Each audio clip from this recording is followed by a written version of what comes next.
Network Entertainment.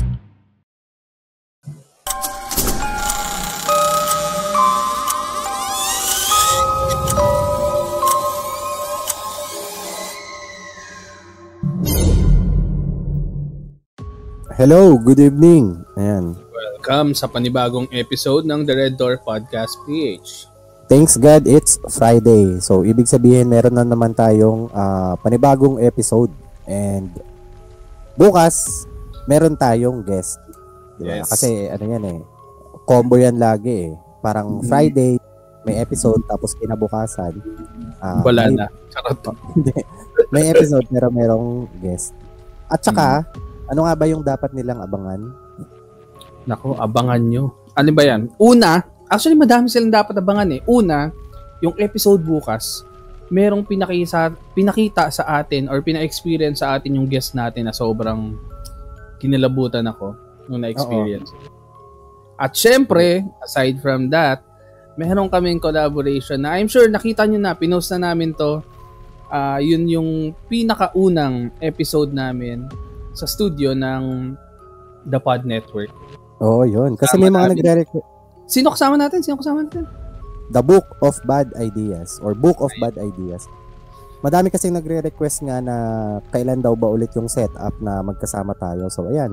Hindi lang tayo basta magkasama. Nasa studio pa tayo and may kasama pa tayong guest na hindi basta-basta. Correct. Kasi I'm sure kilala nyo rin ang Book of Bad Ideas. Sobrang sobrang masasabi ako hands down ako pagdating sa paggawa nila ng content. Kasi sila yung nagsusulat ng story, sila na rin mismo yung voice actor. Grabe, galing. Ayun yung dapat nilang abangan, yung natin, voice acting natin. Oo, yun. Grabe, sayang wala tayong behind the scenes, pero siguro kasi pressured tayo nung time na yon or kinakabahan. Pero habang ginagawa namin, sobrang saya. Hindi namin alam na ganun pala siya kasaya. Basta, makikita nyo yan. Siguro, estimate ko mga third week of October, makikita nyo yung episode namin. So, sana, panoorin nyo yung episode kung saan guest namin sila and then panoorin nyo yung episode na kami naman yung guest. Oo, tama. So, ayan. Magbabasa ba tayo ng mga marami. Kasi meron ka bang comment dyan? Wait lang. Puntahan ko yun. Kasi actually, natambak na tayo ng comments and natambak tayo ng mga submitted stories.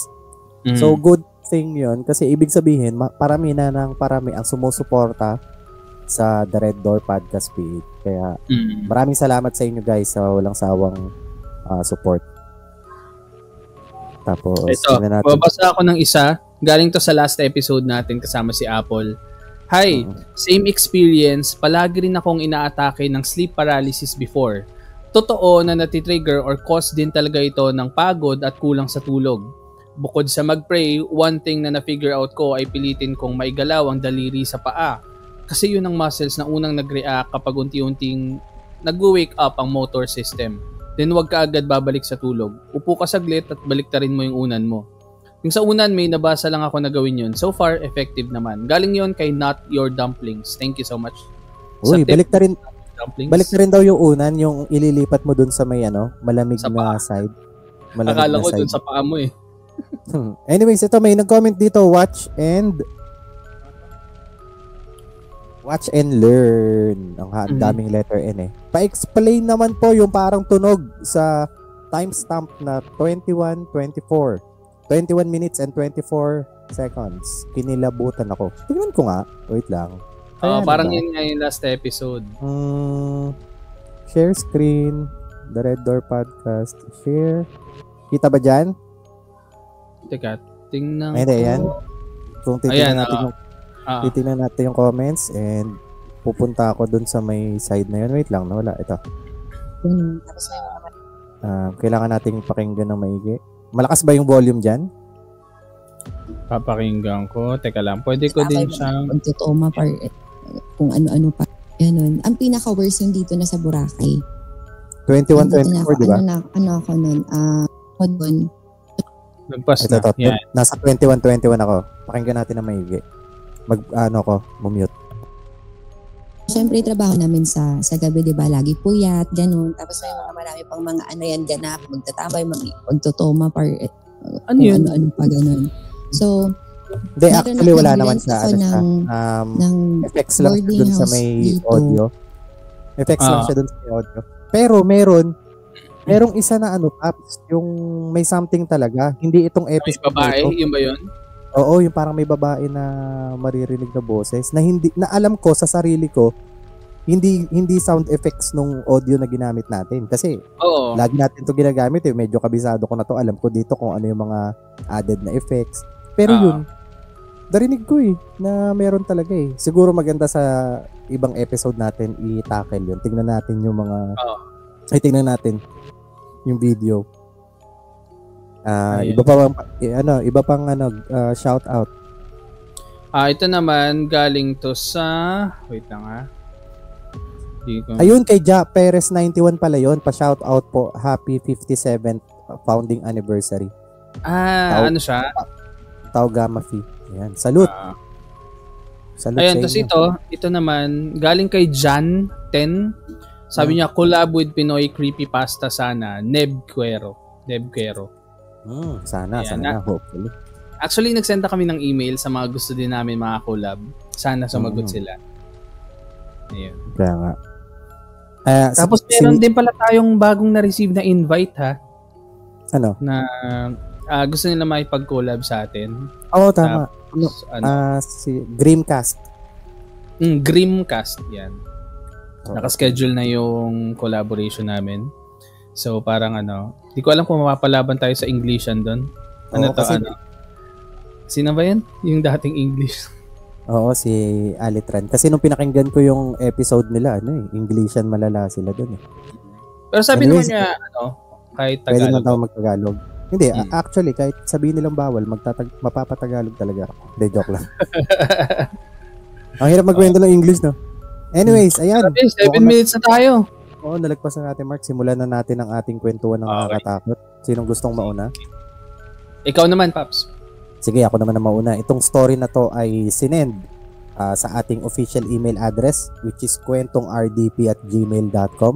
So, sa mga nakikinig ngayon na gusto din mag-send ng story, ayan yung email address namin. Makikita nyo sa ibaba. Sabi niya, magandang araw, mga idol.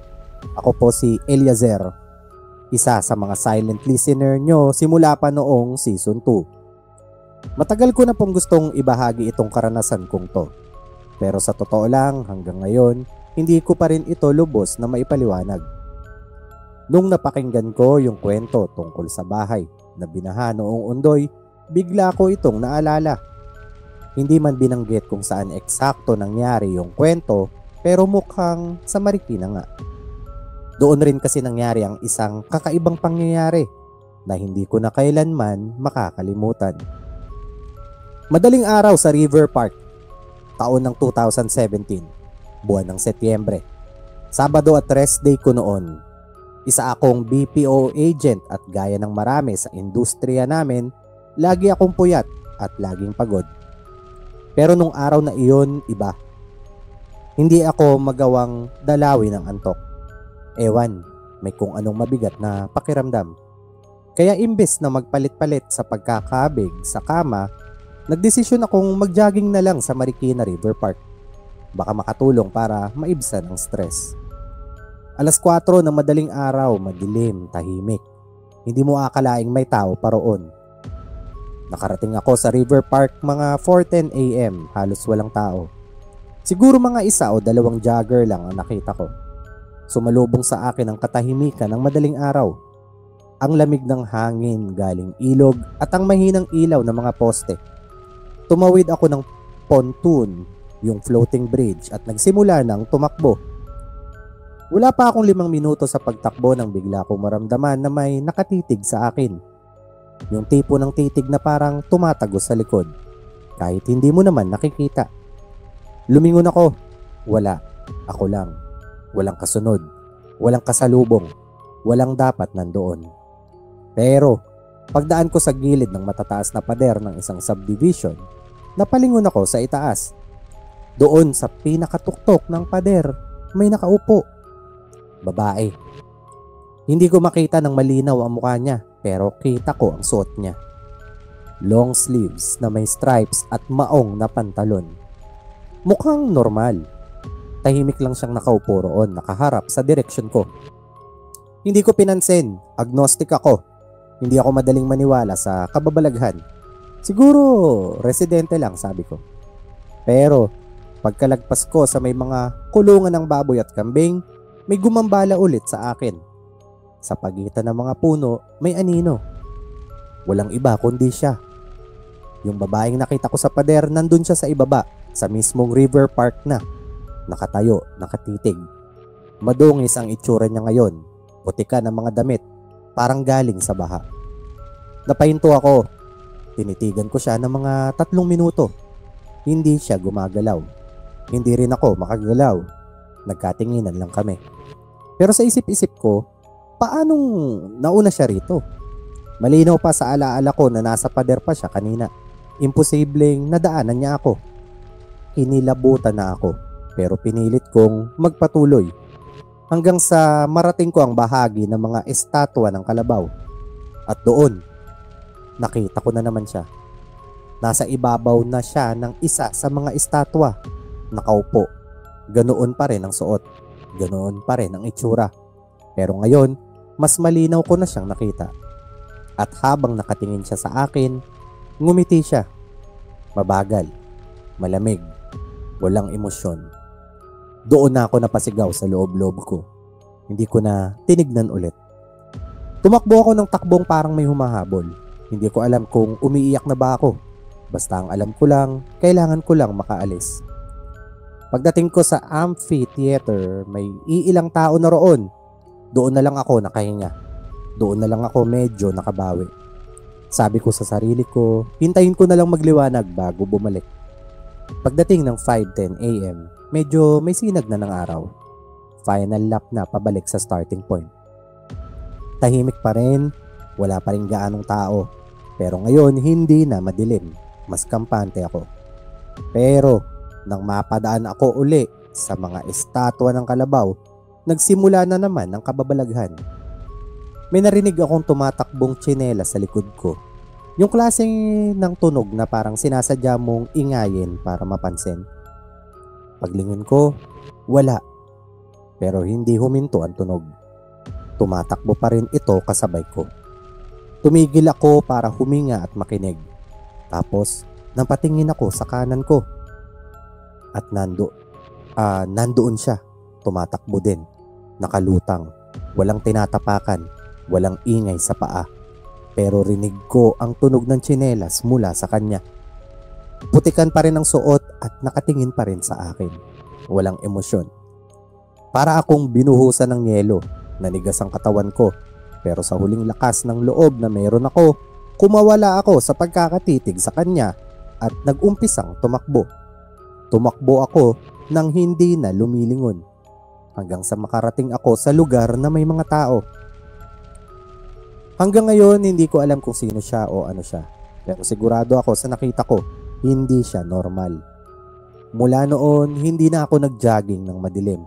Kahit tirik ang araw, kahit init na init, titiisin ko na lang. Basta huwag lang akong makaranas ng kakaiba sa ganoong oras. Sabi ng mga tao, maraming namatay sa bahagi ng village na yon noong undoy. Nung nalunod. Kung isa man siya sa mga hindi pa rin matahimik, sana'y mahanap na niya ang kapayapaan. Maraming salamat mga idol. Idol? Robin Manila. Maraming salamat din. Grabe no, parang timely din yung mga kwento. Nagulat ako kasi yung kwento na napili ko sa mga sinend sa atin is parang tama ba ako? Hindi ko alam pero parang isang lugar din to Pero tingnan na natin. Pero yung nangyari sa iyo is bagyo. Ay parang effects ng bagyo or doon sa lugar, di ba? Oo. Yung itong babasahin ko parang ganun din. Na medyo timely kasi parang medyo dumadalas yung mga natural calamities recently. Kaya nga. ano ba tawag dyan? Pero bago natin pag-usapan niya, maraming salamat Eliezer sa pagsend ng napakagandang story. Nakakilapit siya. Anyways, anong natural disaster yan? Hindi bagyo. Ito bagyo din. Itong sa bagyo akin. din, oo. Bagyo Kasi din. di ba, pagpasok kasi talaga ng September, yan. Diyan talaga maraming bagyo. Pero makikita mo na nagbago talaga. Dati kasi di ba June, July, nag-uumpisa? Oo. June maulan kasi naalala ko, parang yung unang ulan ng June daw. Tsaka yung June nagkakaroon umpisang nagkakaroon ng mga salagubang eh. Diba? Kasi sinyalis yun na na andyan na yung ulan eh. Pag inalog-alog yung mga mangga, 'di ba, ang daming salagubang. Naalala ko nung bata pa ako eh, 'di ba? Tsaka mabalik lang ako about do sa may story ni Eliezer. Base kay siyempre Adam Reyes na naman. Ang isang multo daw, nagpapakita daw yan kapag may gustong sabihin na message. Pero hindi daw siya minsan message, like parang hindi siya matahimik ganun. Minsan may mga multo daw na nagpapakita sila para bigay sa ng warning o babala. Na parang for example may isang highway, marami nang namatay doon. Tapos may nagpapakita na multo. Na parang reminder yun na delikado dito. Delikado. Oo. Hindi porket na hindi matahimik yung kaluluwa ko, paulit-ulit ako na magpapakita sa iyo. Parang ang nangyayari, paulit-ulit sila nagpapakita sa mga tao. Kasi gusto nilang i-remind na delikado dito ako namatay. Parang ganyan. Nagbibigay sila ng warning. Tapos yung isa pa is ano ba tawag diyan? Ano nga ba sinasabi ko? Nagbibigay ng warning. Oo. Nagbibigay ng warning. Sa yun. Alam mo yung yung familiar ka ba dun sa sa mental block? Mental block? Yung parang may sasabihin ka tapos ano nga ulit yun? Yung ba yun? Ito na yun. tuloy mo na yung story. Pero yun, yes. Kasi, ang weird kasi ngayon ng natin nung oras ng pag-shoot eh. Hindi ito yung normal na oras natin. Normally, nag-shoot kami gabi. Pero ngayon kasi dahil may mga lakad, nag-shoot kami na ang tanghali. So yun. Pero, iba. Hindi ko alam kung parang may iba din. Kaya iba din ilaw ko eh. Hindi. Pero yun.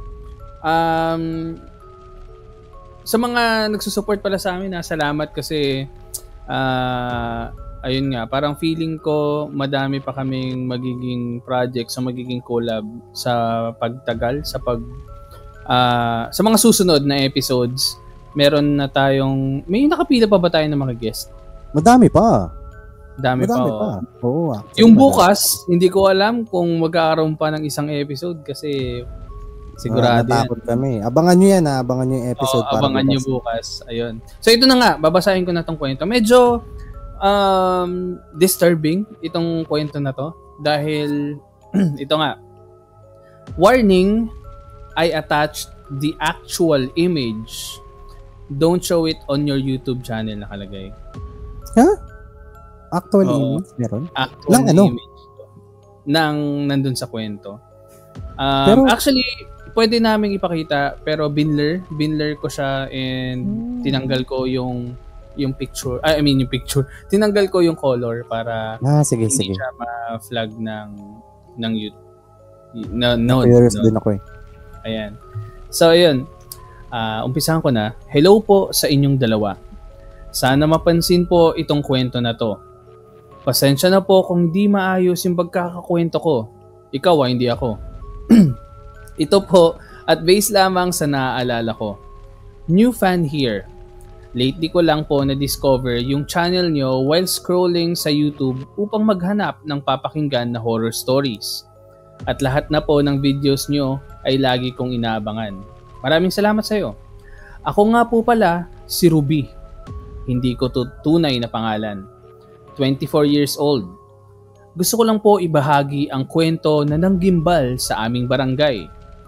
Yung barangay niya is located sa isang probinsya sa Mindoro.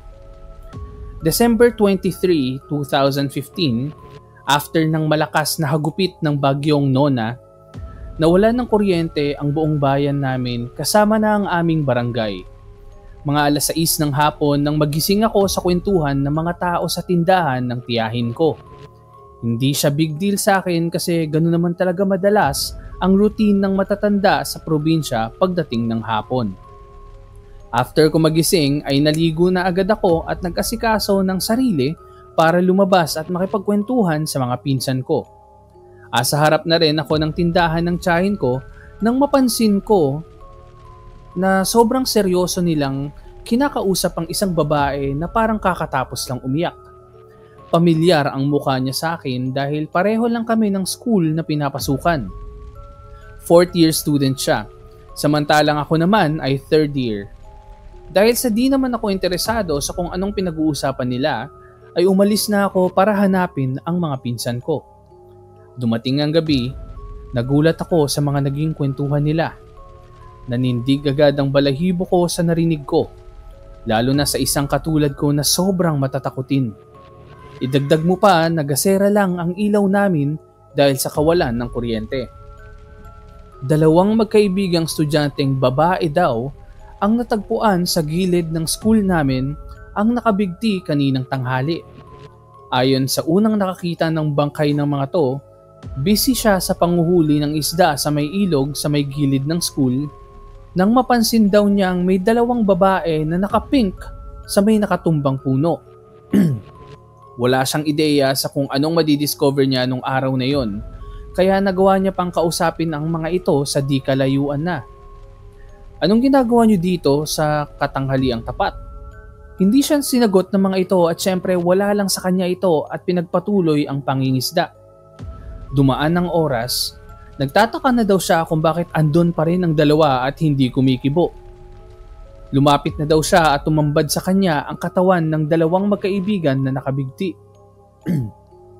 Sa sobrang takot at taranta niya, mabilis siyang tumakbo para humingi ng tulong. Ayon pa sa kanya, nadapa at nabunggo na siya sa puno ng saging sa takot at gulat habang papalayo sa settings kung saan naroon ang 2 magkaibigan. Halos lahat ng tao sa barangay namin ay na-witness ang masalimuot na yung itsura ng 2 nagpatiwakal habang ako nung time na yon ay napakahimbing ng tulog na pinapasalamat ko na rin kasi di ko nakita ang kanilang actual body sa crime scene. At sa kanilang kwento, nakita ng mga pinsan ko ang actual na itsura ng 2 magkaibigan na nakasabit sa isang nabuwal na puno. Dahil sa mga narinig kong kwento, di ako makapaniwala lalo na nang malaman ko na ang isa pala sa mga estudyante na yon ay kaklase ko. Labis akong natakot at naiyak kasi naging magkaibigan din kami nito. Sa katunayan, nakakapunta na kami sa bahay nila. Ganon din siya sa bahay namin. Di ako nakatulog ng gabi na yon. Di rin ako makapag-isa kahit saan, umaga man o gabi.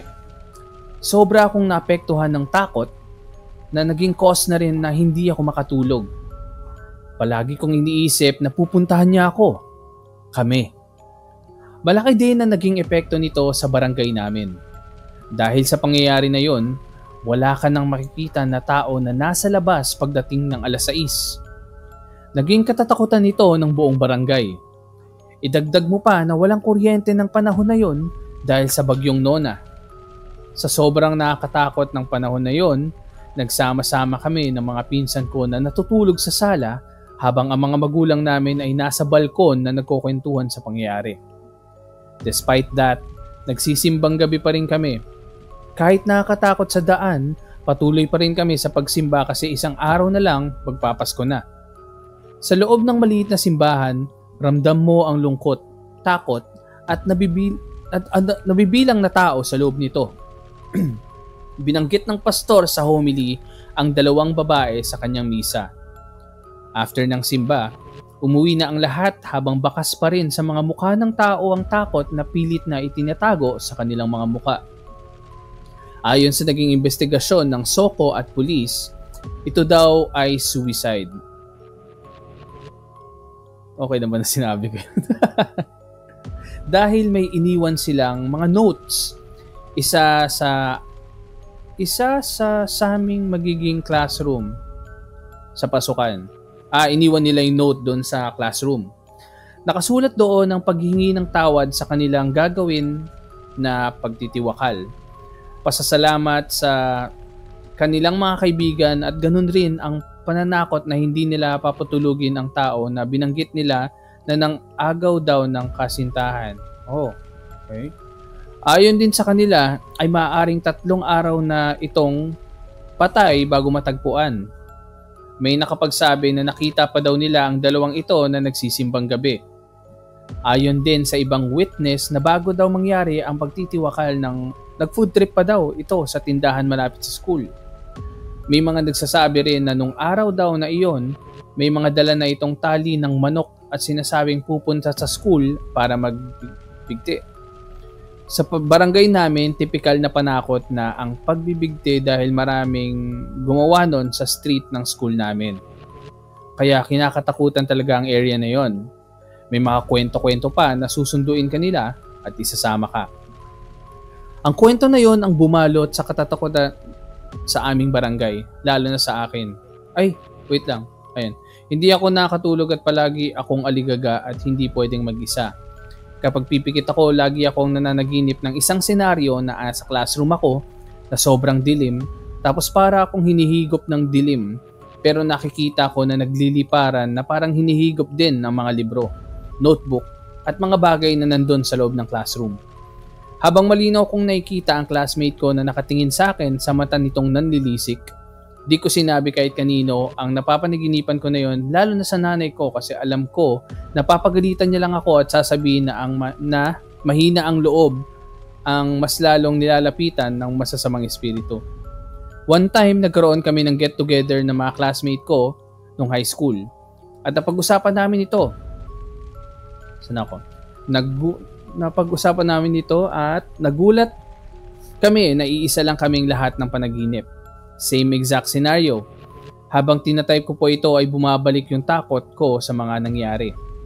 1 buwan po akong di maayos ang tulog dahil mas pinipili ko na hindi matulog kesa managinip ng paulit-ulit na ganong senaryo. Palagi po akong pinapausukan ng insenso at kamangyang. Di ko po alam kung tama yung naalala ko na tawag sa pinapausok ng nanay ko na yon. Di ko alam kung binigyan na lang ng meaning ng mga taong to or nagkakataon lang. Tuwing 3:00, tataho lahat ng aso sa kalsada na sobrang tagal at may maririnig ka ng mga naglalakad. Sinasabi nila na ito daw yung 2 kasamang iba pa na nagpatiwakal sa street na yon na naghahanap ng maisasama nila. Hanggang ngayon, hindi na rin po naaalis ang takot ko sa pangyayari na yon. Hanggang ngayon, pinapantakot pa rin nila sa akin yung actual na litrato ng 2 ng mga pinsan ko. Hindi na po nawala sa akin ng sobrang matatakutin lalo lang itong lumala at sa tingin ko hindi na siya mawawala. Naging tahimik na po ang barangay namin nang may isang albularyo o manggagamot ang kumausap sa kaluluwa nila. Andun po ako mismo sa terrace ng tiyahin ko nang ginawa yon ng manggagamot. Kinausap niya ito na 5 daw po silang naglalakad tuwing 3:00 at tugma po ito sa palaging tinatahol ng mga aso sa nasabing oras.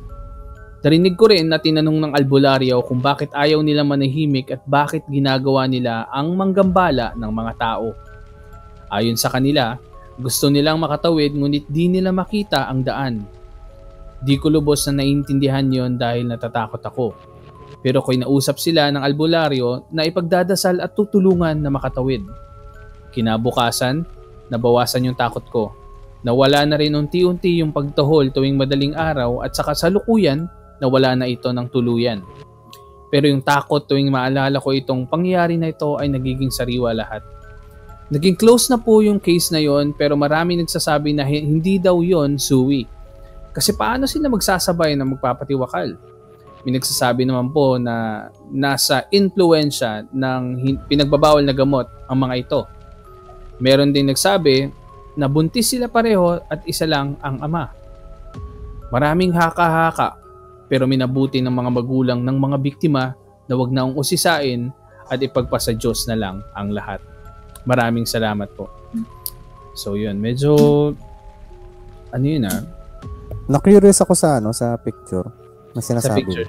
Ayun, ito. Papakita ko yung picture pero trigger warning lang. Yung picture na ito ay sensitive. Black and white namin yung picture and then binblur namin kasi medyo malinaw yung original na picture.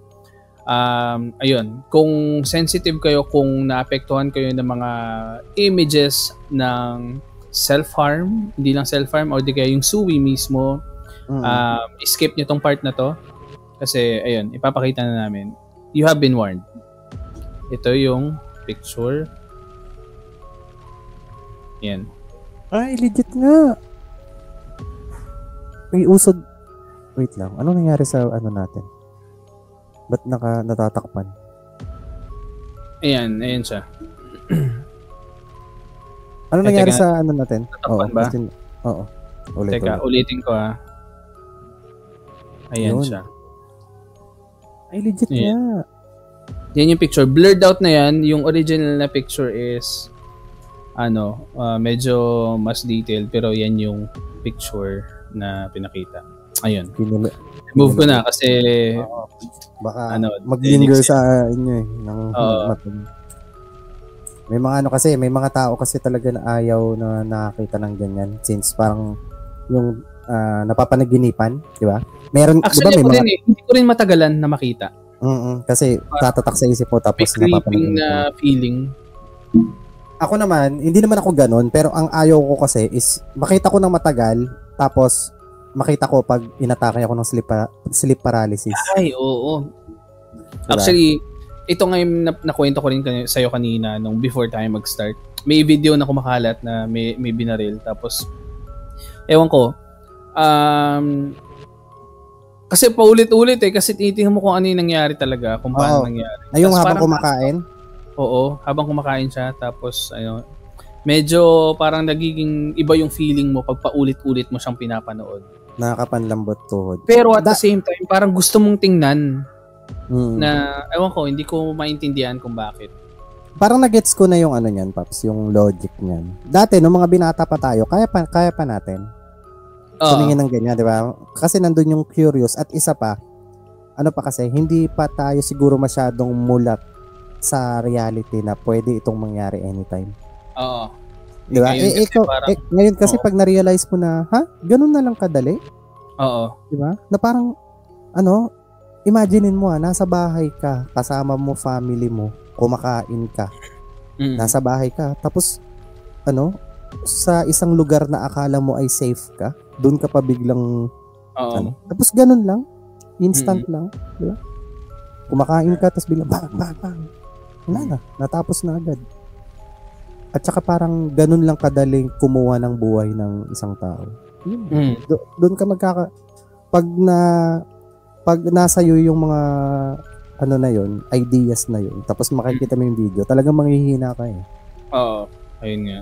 So, maraming salamat pala sa nag-send ng kwento na yun. Hindi ko alam kung pinapabasa niya pero, pinapasabi niya yung pangalan niya. Pero yun lang yung sinabi niya, yung Ruby na hindi niya tunay na pangalan. Pero ang pangalan niya is Shakira. Shakira. Thank you, Shakira. Siya ba yung yung parang nag-follow up? Sorry Shakira. Alam mo kasi matagal niya na sinend. Kailan niya ba to sinend? July 26. Pero nakakatakot nga naman kasi talaga yung yung story niya. Plus may image. Sabi niya, bakit di pa rin to nababasa? Minsan kasi natatambakan na Kasi akala ko, pwede naming basahin whenever, wherever. Hindi pala. Waka-waka pala. Ayun, meron ka pa ba dyang kwento? Yan, meron. Meron ako dito. Galing naman ito kay Kelvin. Sabi niya, magandang araw mga titos. Ako nga pala si Kelvin at katulad nyo, Titos of Manila na rin. Lagi ako nanonood ng podcast nyo sa work and na-enjoy ko yung mga kwento nyo. This story was experience ng bayaw ng kaibigan ko na si Kuya BJ. Wait lang, ito na naman tayo. Mag-a-analyze na naman tayo. Experience ng bayaw ng kaibigan ko. Okay, so hindi niya ito kamag-anak. Hindi niya kamag-anak kasi bayaw lang ang kaibigan niya na si Kuya BJ. Wala lang. Nasaan na ba ako? Nawala tuloy ako sa Kuya BJ. Anyways, ito na. Nag-work daw si Kuya BJ sa isang BPO company sa Metro Manila.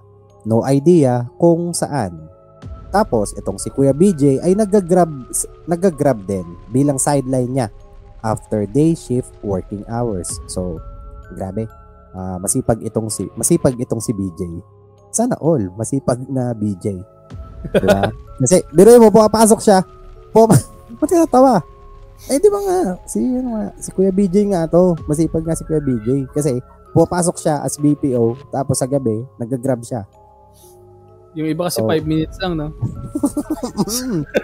5 minutes lang, inaantok na agad sa trabaho. Di ba? Yung mga ganyan eh. 5 minutes after lagi, inaantok agad eh. There was a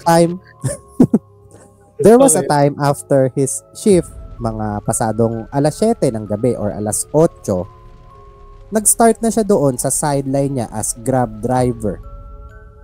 May pumasok agad na booking sa kanya. Dumating na siya sa pick-up area sa isang mall sa may Paranaque. Pamilya ang pasahero niya na binubuo ng isang yaya, baby, mag-asawa, at isang naka-hoodie na lalaki. So ano to, six-seater ang nito, binok nito. Yung naka-hoodie na lalaki ay umupo sa unahan habang ang iba naman ay naupo sa may likuran. Hindi na niya ito pinansin kasi ang nasa isip niya, baka kasama din ang family na pasahero niya that day. So maayos naman ang biyahe at medyo tahimik lang din sila sa likod. Baka siguro pagod din. Also yung katabi ni Kuya BJ sa unahan. Nung nakarating na sila sa drop-off, he decided na buwaba na rin para tulungan kunin yung mga gamit sa likod ng kotse at gawa na marami din ito. Pero napansin niya yung naka-hoodie ay hindi pa din bumababa. Nung okay na ang lahat, biglang nagsalita yung babae sa asawa niya. Bakit kasi sa amin ka pa tumabi? Pwede ka naman umupo sa unahan. Biglang nagulat si Kuya BJ at biglang tinignan yung unahan ng kotse at wala na doon yung lalaking naka-hoodie. That night, hindi na siya tumanggap ng pasahero right after that incident nung araw na yon. Ang kwento niya, nagpe-pray pa siya while driving pauwi sa kanila. Nung kinukwento niya yun sa amin magkakaibigan, iniisip ko kung ako yung nasa sitwasyon niya, baka mag-grab na lang ako pauwi at iwan yung sasakyan niya. Anyways, yun lang sa ngayon mga titos. Mag-share na lang ulit ako and hoping na mabasa nyo ito. Salamat and stay safe. Maraming salamat sa BJ. Maraming salamat. Ay, hindi pala si Kuya BJ to. Maraming salamat sa pag-send ng story, Kelvin, about sa story ni Kuya BJ. Ba't sabi ko maraming salamat sa Kuya BJ? Anyways, ayun. Medyo lang ako doon sa may last part, yung sabi niya na kung siya daw yun nandun sa may kalagayan ni Kuya BJ. Nag-grab na lang pa uwi. Grabe yun. Grabe mo. Di ba nag-grab, grab driver ka, pauwi ka na sobrang takot mo. Buwaba ka ng sakyan, tapos nag-book ka na lang ng grab. Parang, bahala kayo dyan, ayoko na. Ayan. Grab. Ang pangalan niya, si Kiran? Kelvin. Kelvin. Singit ko na rin kaya itong isang medyo maiksi pa. Oh, sige, go.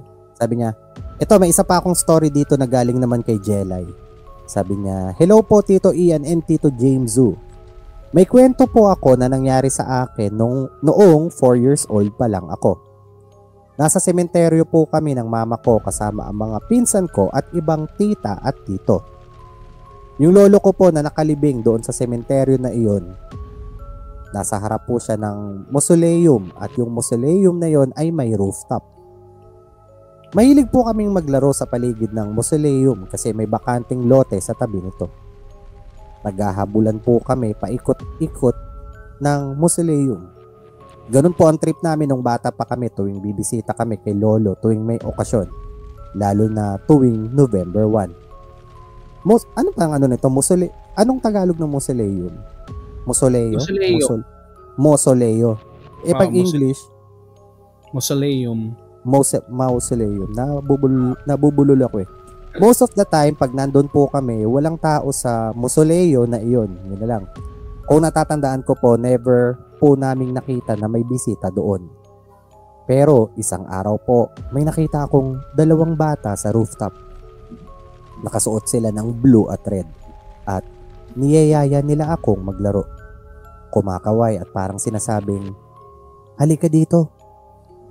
Ako po nasabik makipaglaro. Tinanong ko po yung mama ko kung pwede po ba akong umakyat doon.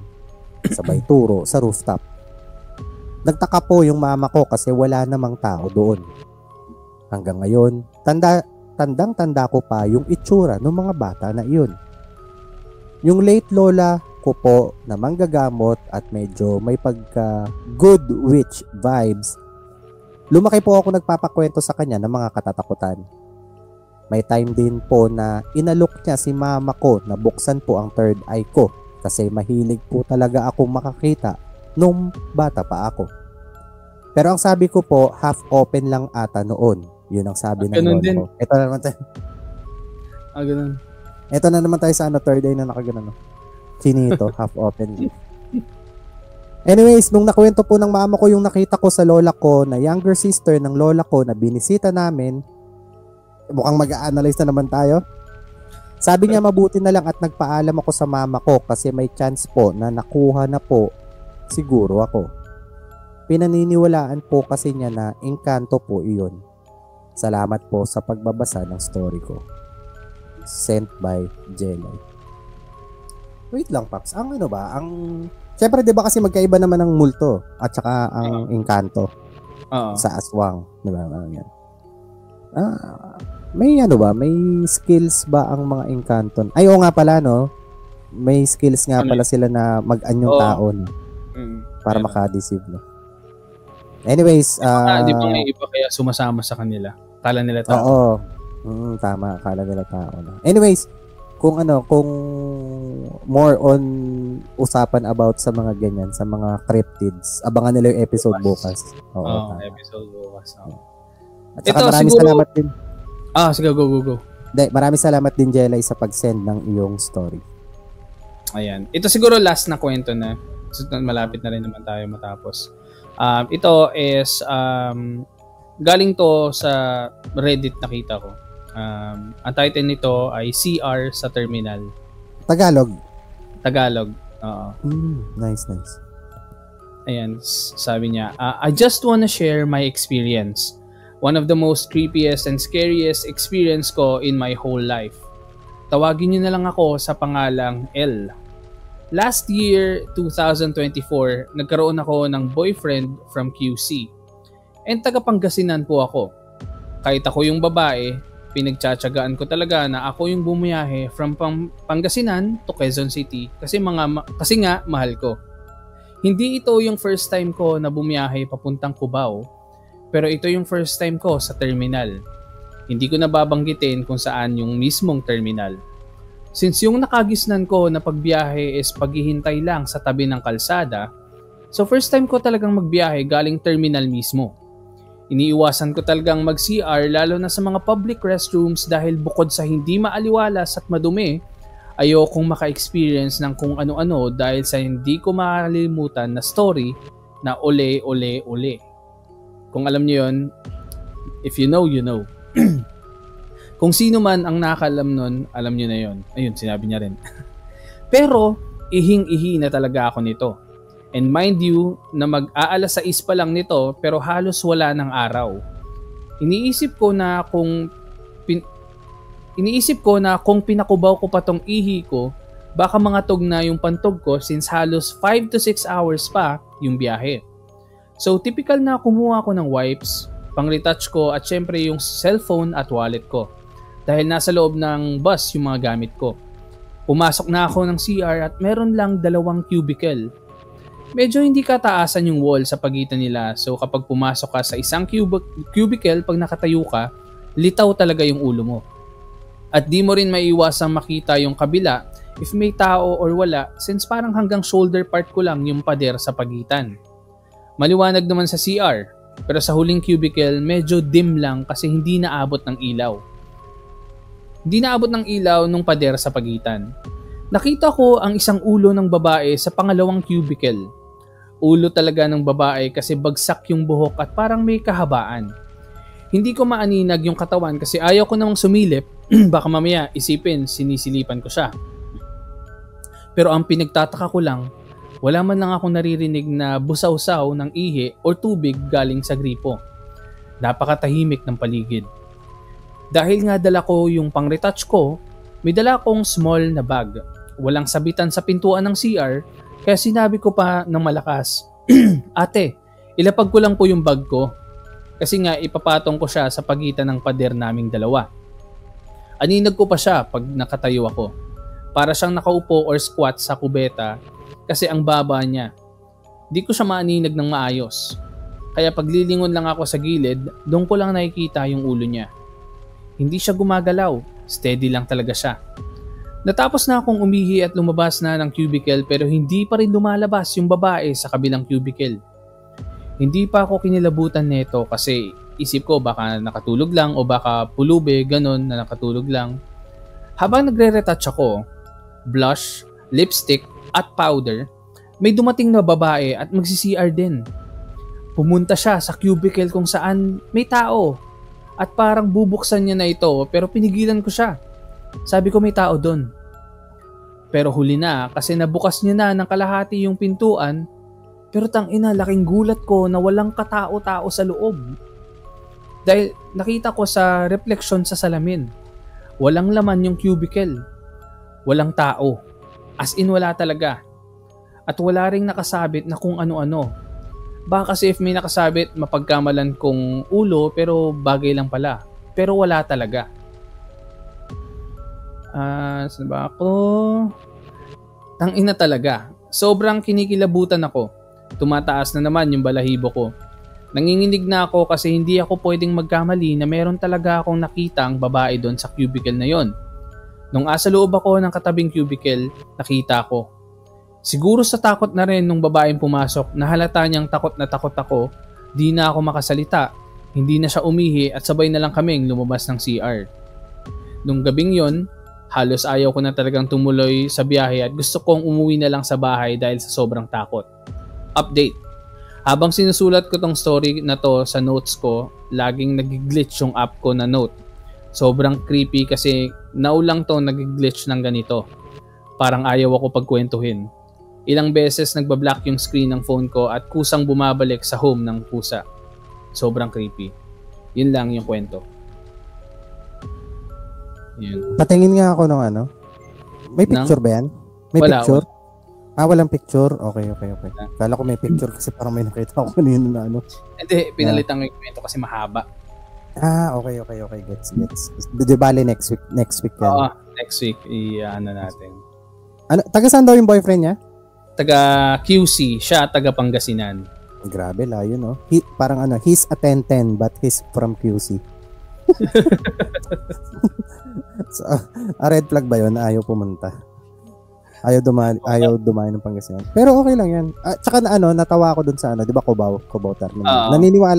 Naniniwala ka ba or narinig mo na ba yung ano, sabi-sabi na ano, kahit saan daw dito sa Pilipinas, hindi ka maliligaw kahit saang parte dito sa Luzon.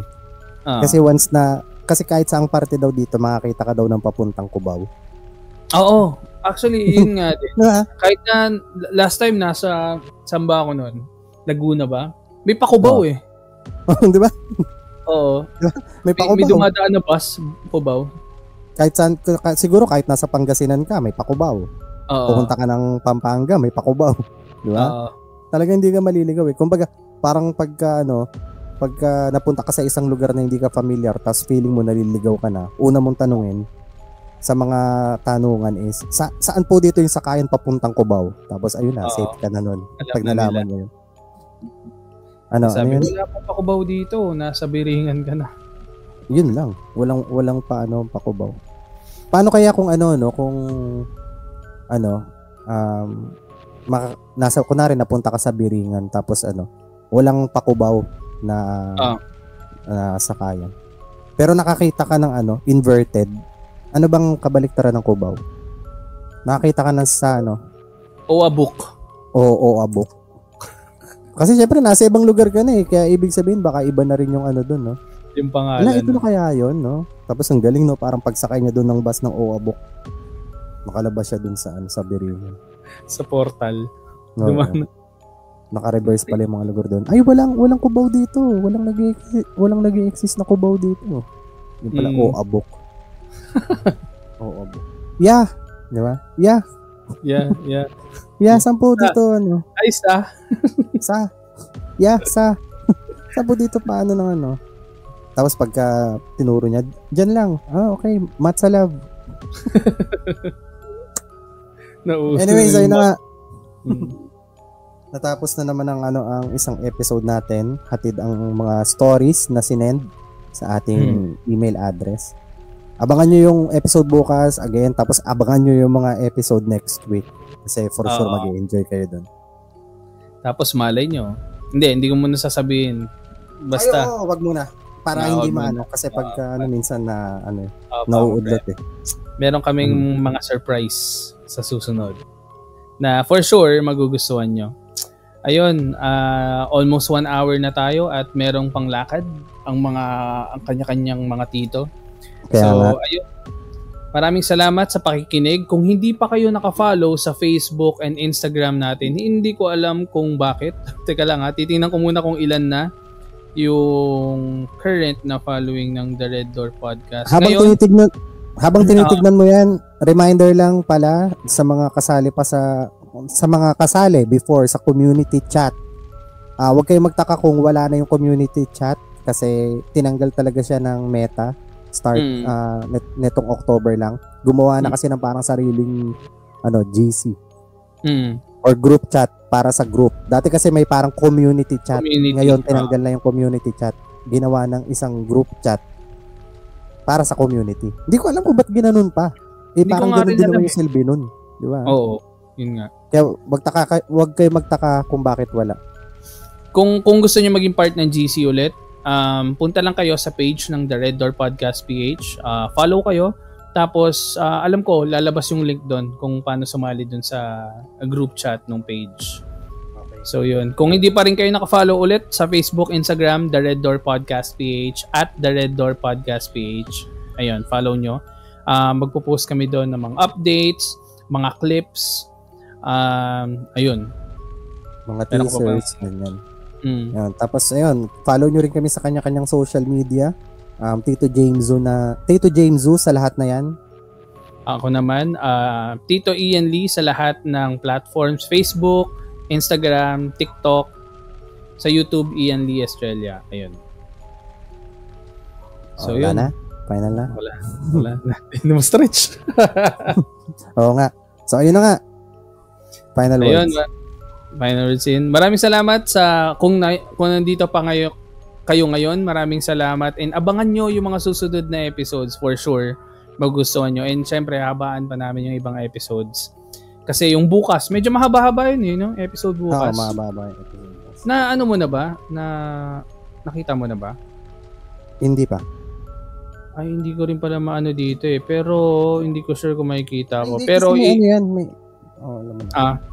Yung episode bukas, 1 hour and 20 minutes plus. So, medyo sulit na sulit yun. Hindi ata. At abangan nyo yung ano talaga. Hindi ata 1 hour and 20 kasi di ba man nagkaroon ng mga technical problems? Hindi, ano na yun, galing sa YouTube. Okay, trim na yun. Trim na yun, okay. Trim na yan. Meron kasi kami mga technical difficulties kasi malalaman nyo kung bakit may technical difficulties dahil may nanggugulo, charot. Oo, may kasama kaming iba. Basta abangan nyo yan bukas. Oo. Ayun lang guys. So again, my name is Tito Ian Lee.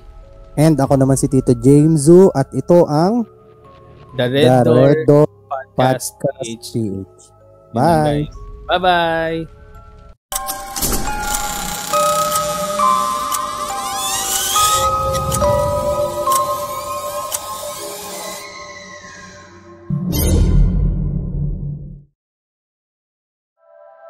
The opinions of podcast creators, hosts, and guests are not necessarily reflective of the official stance of the Pod Network Entertainment, its hosts, or other network programs. The content created by the people behind the podcast is personal and not meant to harm any religion, ethnicity, group, organization, company, or individual.